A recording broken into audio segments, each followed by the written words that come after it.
Welcome to the Blue Cafe. We offer stories of infidelity, betrayal, and redemption. Please like and subscribe if you are enjoying what you are hearing. Now, on to today's story. I could use some encouragement. Getting started. Yesterday was D-Day number 4, and I, 37M, am done. My wife, 37F, of 12 years has had a long-standing emotional affair with a man that became physical prior to the two of us separating a year ago. This past summer she confessed it all and said she wanted to work on our marriage, so I took her back. Well, a few weeks ago, the AP reached out to her again. She's been limerent toward him, which I've said for months, but she denied it, because she was in it. Well, on Saturday, we had a discussion where she said she didn't want to be married to me anymore, and I said I'm not going to fight it.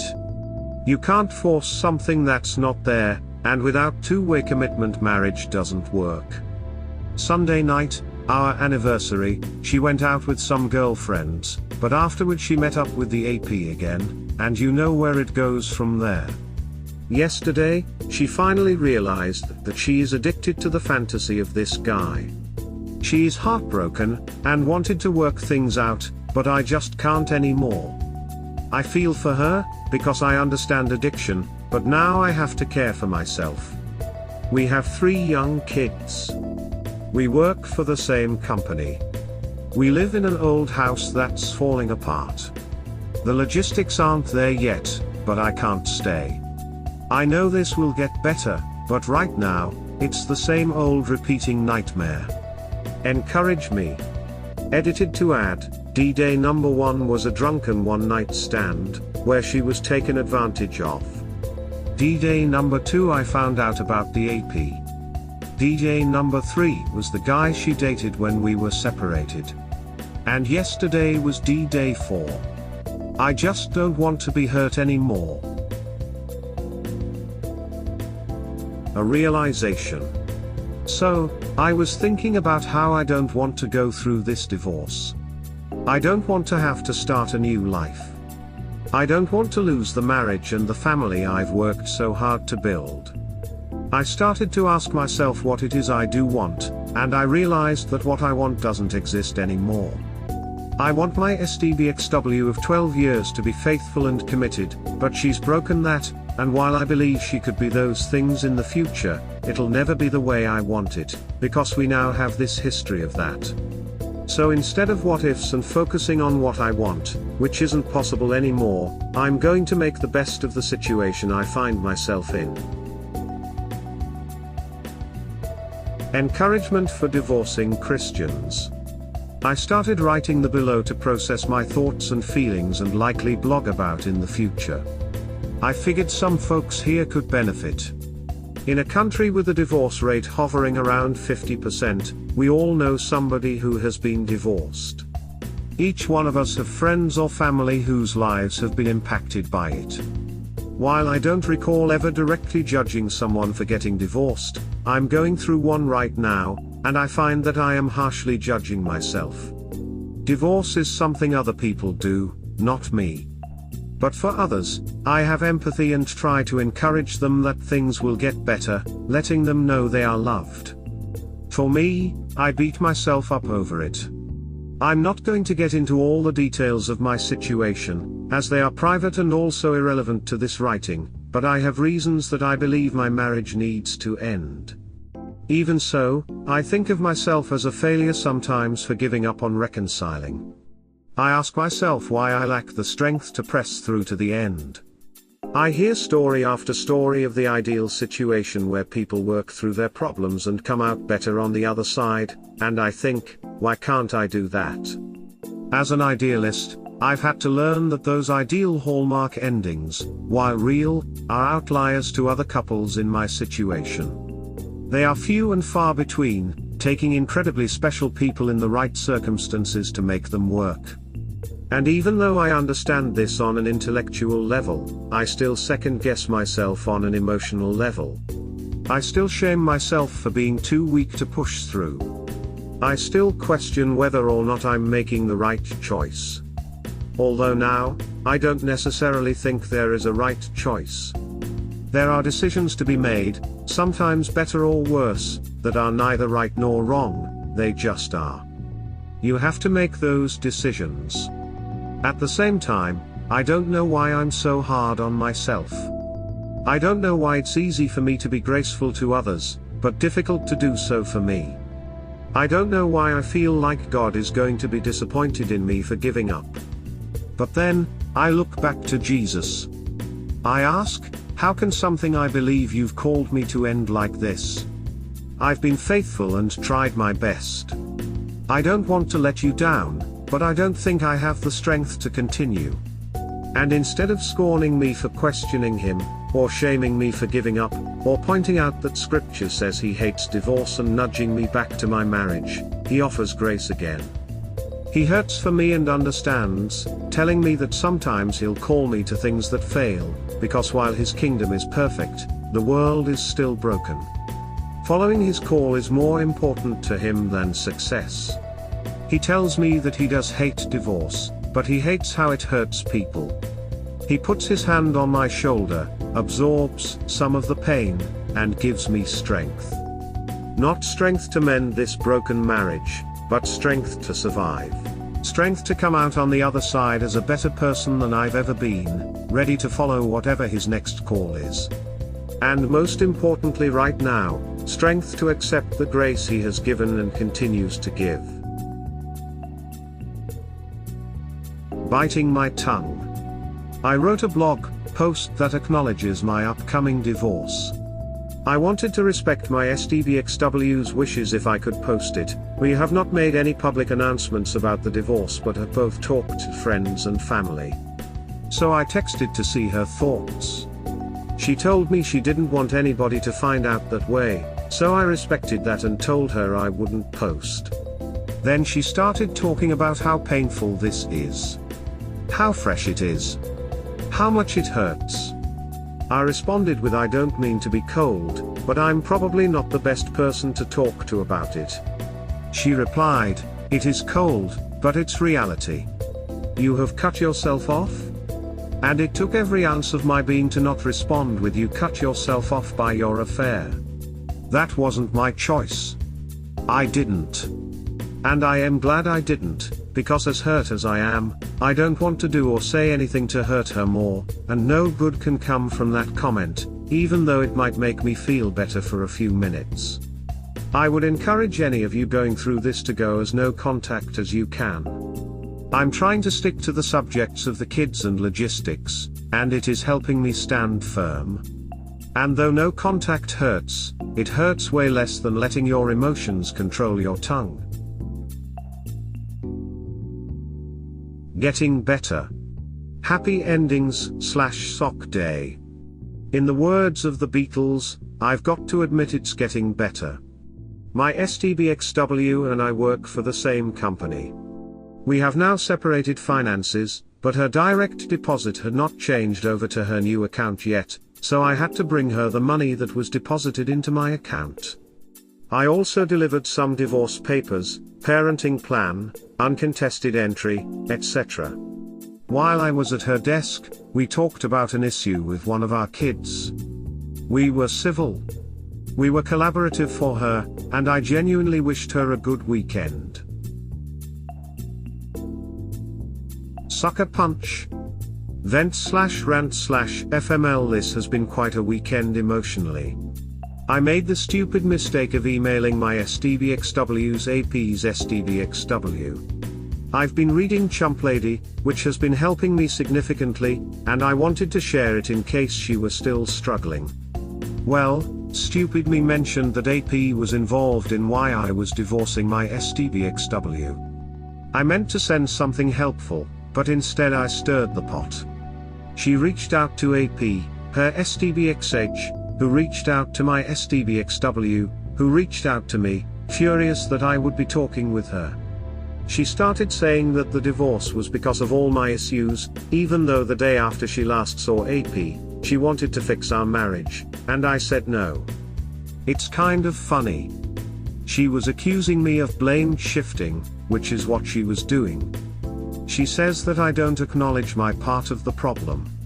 I do, but I believe we could have worked through those problems in therapy had she not gone outside the marriage. She's furious with me. Which I don't care, except for I have to co-parent with her. This time we both pushed North Carolina except kids. Then this morning, AP's wife emails me back asking for more details, and I respond that I don't want to get into it. I just wanted to share Chump Lady, because it's helped me so much, and I wish I hadn't said anything. She responded that she wishes I hadn't said anything either and to never contact her again, which I will absolutely respect. It just makes me feel like crap that trying to do something helpful and kind has caused such an uproar in 4 people's weekends. On top of this all, in church this morning, our pastor, who is new and doesn't know my STBXW or AP, was talking about missions and showed a picture from the year the two of them went on a mission trip together.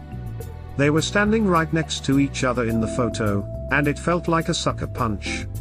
Here I am, in my safe place, even though that's where they met, being reminded of the nightmare the past 3 years have been. I couldn't pay attention the rest of the service, because I was filled with anxiety. Then I had to go up at the end to play drums, and I probably looked like a zombie. Overall, I'm doing so much better recovering from her affair and our pending divorce, but this weekend felt like a major setback. Divorce Day Rituals. Happy Endings / Sock Day. I'm 1 week away from my court date, and assuming all goes according to plan, the divorce will be finalized that day. I'm taking at least a half day off from work, maybe a full day, I don't know yet. Any ideas for some cathartic rituals to do when all is said and done? I don't really want to say I'll be celebrating, but I will definitely be glad to finish this chapter of my life. What will you, or did you, do on your divorce day? Prayers and or good vibes.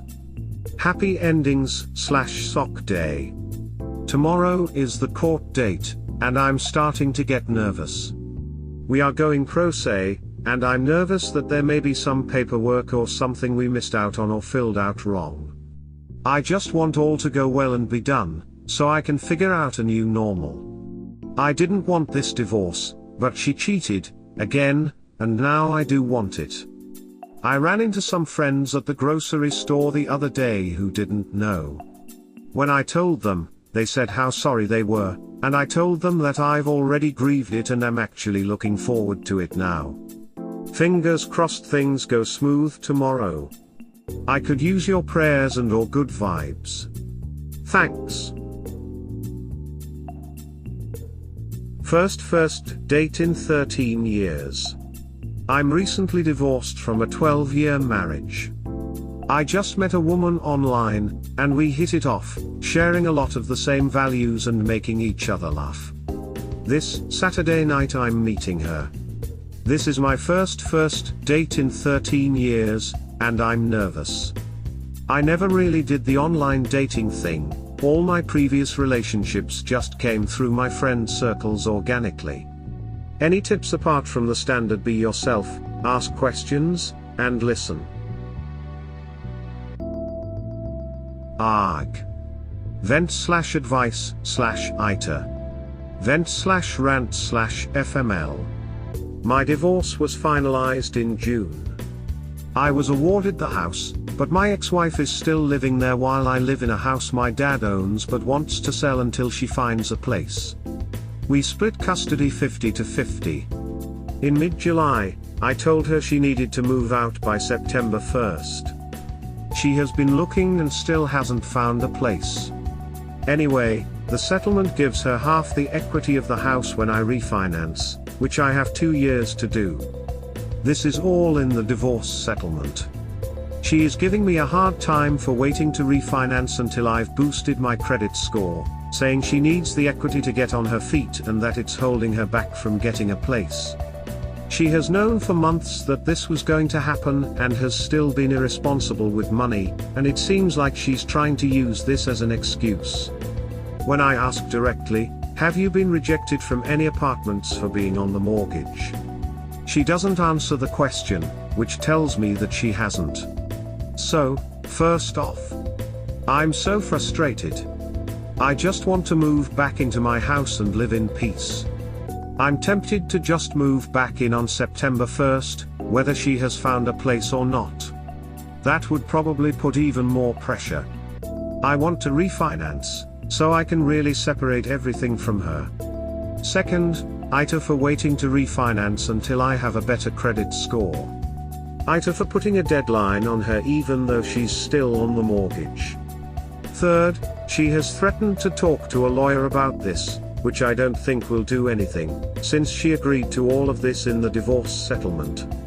Is there anything I'm not thinking of that I should be worried about? Illinois? Edited to add, I'm paying 100% of the mortgage and utility bills. Edited also to add, I'm not refinancing right away, because my credit score sucks, and I can do a lot to improve it over the next year to two. I kicked the AP's ass, in a 10K. Untagged. I ran my fastest 10K ever today, 8:32 pace, which is ridiculously fast for me, and after I went to the post-race refreshments, I started walking to meet some friends. When I got near the finish line, I heard AP's name over the speaker and see him finish, a solid 8 to 10 minutes after me.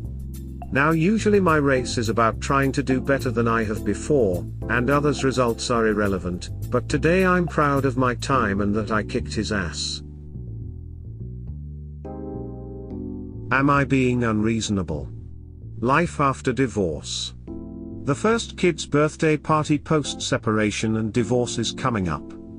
After hearing the idea in a divorce care group and talking to some other divorced folks about it, I decided to do separate birthday parties. I host one, and if she wants to host one, fine? I informed my ex-wife that this is how it would be. Well, I scheduled a party with my family and 3 of my kids' friends' families. This is for a 6-year-old, so most of their friends come through me and my ex-wife's friends. I got a call from my ex-wife today saying that she was upset that I would invite them without talking to her first, saying she felt stuck unable to invite them and have a party.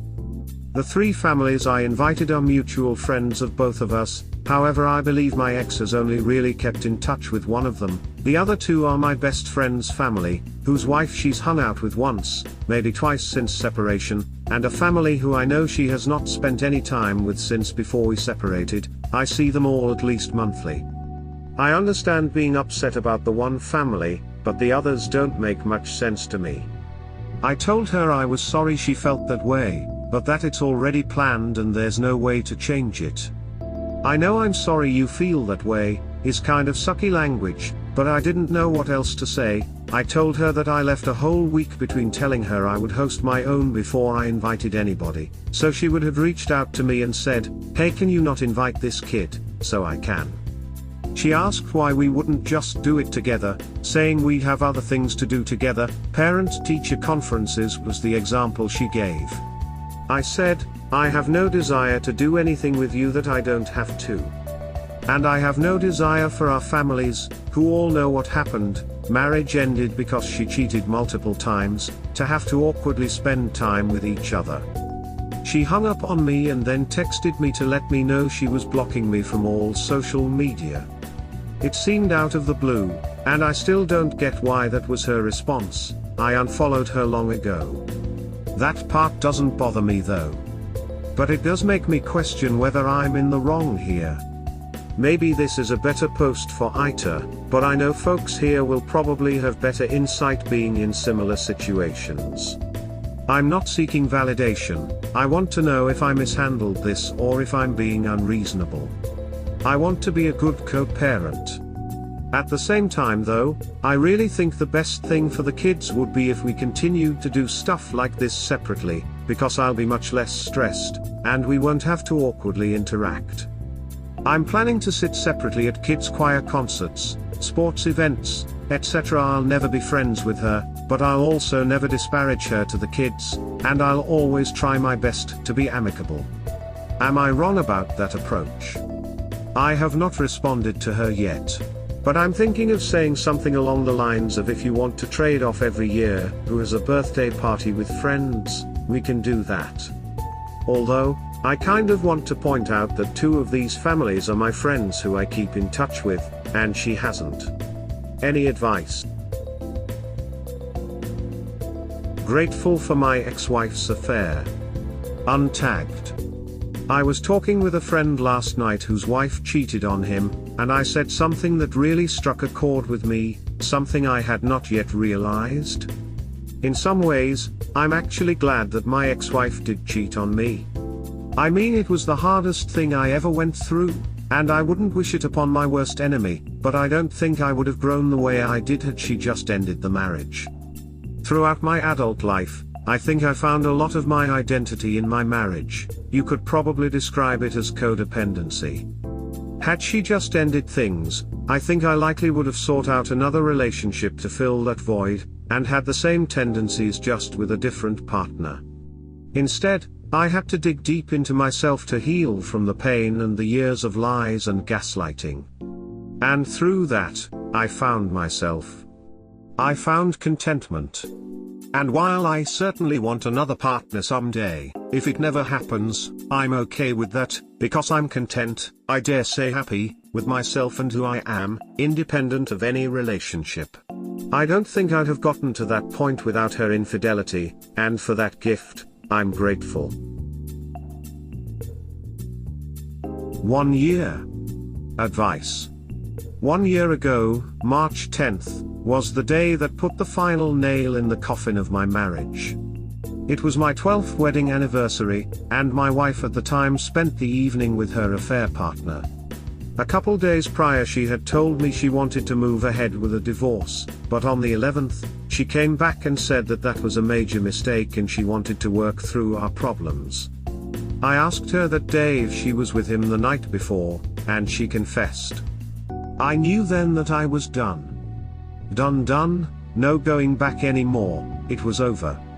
As much as it pained me, and as difficult as it was, in a way I was relieved to be freed from my commitment to her. I knew then, that I had tried everything I could, and I could walk away in good conscience. So I told her there was no going back from that. This was D-Day number 4, kind of. I certainly had my moments of second-guessing myself, namely when I moved my stuff out of our house, but I held firm to protect myself. She tried to engage me in conflict, tried to make me feel guilty about leaving her when she needed me the most, but the more I stuck with no contact unless it involved the kids or logistics, the better off I was. We had been separated for a time the previous year, so I knew what it was like to only see my kids half the time. At first, I thought I'd hate it and miss my kids terribly, but after a while, I really enjoyed having time to myself, and the time I have with the kids is more intentional and higher quality now. As we didn't have many assets and agreed on 50-50 custody, the divorce was a quick process. We divorced in mid-June. A year out, I can tell you that life is going great. I'm in the best place I've been in my entire adult life. Getting here was hard though. It took a lot of soul searching, counseling, and hard looks inward. Now I'm grateful for what happened, not that I'd want to go through it again, but had we divorced without me knowing of the 3-year affair, I probably wouldn't have experienced the growth I have. Instead, I had to learn to love myself. I had to learn self-worth and confidence.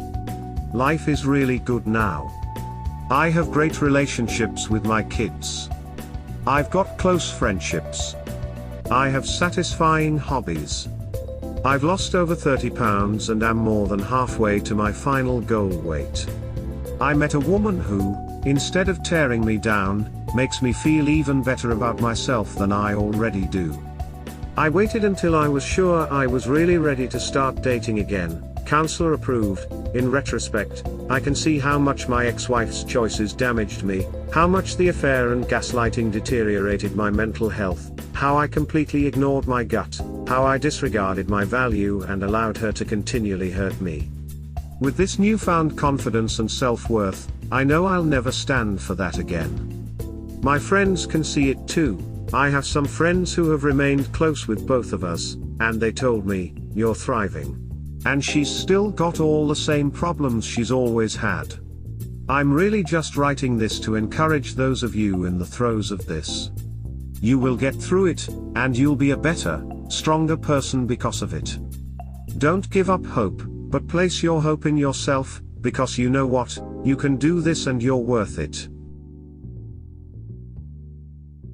2 years out, anniversary day. Progress. Today would have been my 14th wedding anniversary, but instead, it's the 2-year anniversary of the final nail being placed into the coffin of my marriage. On this day 2 years ago, my then wife spent the evening with her affair partner. When she confessed the day after, which was my 4th D-Day, I made the decision to walk away for good, knowing that I was doing so in good conscience, having given it my all and laying out every path toward forgiveness and reconciliation. I knew about 6 months beforehand that if it happened again, I was done, and I stuck to that. I've long since stopped visiting this sub, but I wanted to come back again on this day to provide some encouragement for those of you in the trenches. I remember when I was where you are. People would say things like, "It gets better," and I know it's hard for you to see that right now, but it really does get better. Ending my marriage to a serial cheater is the best thing I've ever done for myself. It took several months of therapy and deep dives inward to get through it, but I am over it, and I'm a far better person, and father and friend, than I ever would have been had I stayed with that saboteur. I now see clearly how awful that situation was and how much I lost, namely my confidence and my sense of self-worth. I see how much of myself and my energy I poured into trying to save the unsalvageable. Now I place that energy toward more worthwhile pursuits, my fitness. I've lost 50 pounds since the divorce, my kids, my friendships, creative pursuits, namely songwriting.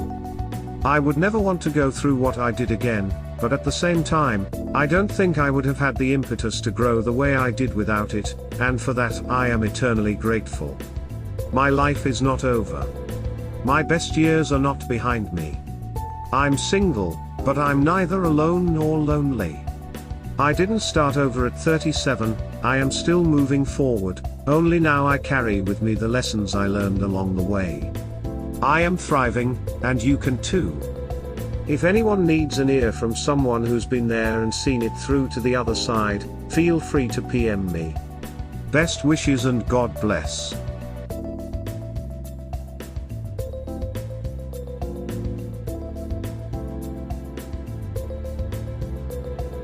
We hope you have enjoyed today's episode. Please like and subscribe. Cheers. Have an awesome day or night. Wherever you are.